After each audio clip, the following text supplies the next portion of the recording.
lentement mais sûrement, le régime du despote togolais touche à sa fin. Et les signes avant-coureurs sont nombreux et visibles. Même s'il déclare toute honte bu qu'il ne se pliera à aucune pression et que c'est moi qui signe les décrets. Cela a un lourd sens. Et dénote que notre homme simple n'a plus sa tête sur les épaules, que tout lui échappe dorénavant avec une pression interne et externe qui ne faiblit pas. Et son isolement par ses pairs de la sous-région malgré le fait qu'il occupe pour le prestige le fauteuil de président en exercice de la CEDEAO est plus que patent. C'est un secret de polichinelle d'affirmer que les présidents béninois, nigérians et sénégalais le détestent présentement. Il en est de même pour le chef de l'État nigérien et burkinabé avec lesquels l'entente se résume à sa plus simple portion congrue, c'est-à-dire de relations de chef d'État à chef d'État. Pas plus. On se rappelle que Patrice Talon par 2 fois, avait effectué le déplacement de Lomé pour s'entretenir avec l'usurpateur du pouvoir togolais lui demandant de céder sa place pour au plus tard 2020.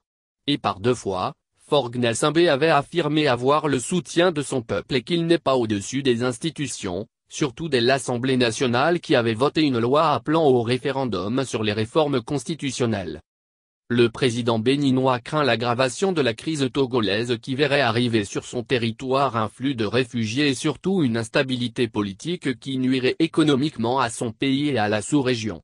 Il ne comprend pas non plus pourquoi 50 ans durant la même famille règne sur le Togo et que Faure étant à son 3e mandat ne veut pas laisser le trône alors qu'au Bénin il avait tenté d'imposer un mandat unique.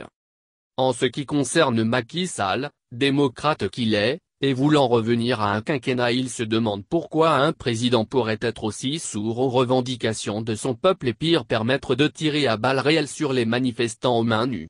Le Sénégalais a encore en mémoire le rôle qu'il a joué lors du renversement du régime du dictateur gambien Yahya Jammeh et ne veut en rien compromettre sa stature de défenseur des alternances politiques en s'affichant avec le satrape togolais et en prenant fait et cause pour lui. Quant au burkinabé Marc Roch Christian Kaboré, même si son pays dépend du port en eau profonde de Lomé, il se souvient du rôle joué par le Togo dans le coup d'état du général Diendéré. Il n'oublie surtout pas comment il est arrivé au pouvoir grâce à ses concitoyens qui avaient renversé l'autre dictateur Blaise Compaoré. Il craint la pression que les organisations de la société civile surtout le balai citoyen pourraient mettre sur lui si d'aventure il prenait le malin plaisir de s'afficher avec Faure et pire défendre sa cause. Mahamadou Issoufou le Nigérien est l'un des fervents défenseurs de l'alternance politique dans la sous-région et à ce titre avait à plusieurs reprises, affirmé qu'il quitterait le pouvoir au terme de son mandat. Même si Faure s'était fait inviter comme patron de la CEDEAO tout récemment à Niamey, cela ne signifie guère que son homologue le porte plus que cela dans son cœur. Le reste n'est que de la diplomatie. Buhari, nul n'a besoin de dire qu'il déteste Faure Gnassingbé. D'ailleurs le ton glacial et le regard sévère du président nigérian lors de la conférence de presse commune tenue à Abuja la semaine dernière en disent long sur l'état des relations entre les deux hommes. En homme direct et en fervent défenseur de la démocratie, le général selon plusieurs confidences, exprime clairement son désir de voir le Togo ne plus faire l'exception démocratique dans la sous-région et pèse de tout son poids auprès de son homologue ghanéen pour pousser le régent du trône togolais à la sortie. D'ailleurs Nana Akufo-Addo se dit déçu du jusqu'au-boutisme de Faure malgré la rumeur qui fait dire qu'il lui est redevable. Le président du voisin de l'Ouest ne veut en rien décevoir ses pairs ouest-africains dans la résolution du dossier togolais. Voilà pourquoi il joue son va-tout pour favoriser une sortie en douce du Togolais.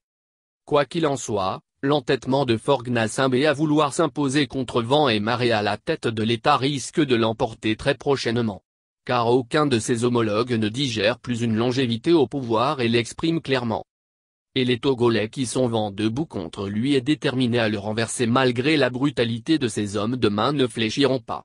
Même si par-ci il s'achète un pain au marché et par-là un bouquin auprès d'un revendeur en bordure de rue, cela ne sauvera son image dégarnie auprès de tout un peuple qui appelle à sa chute.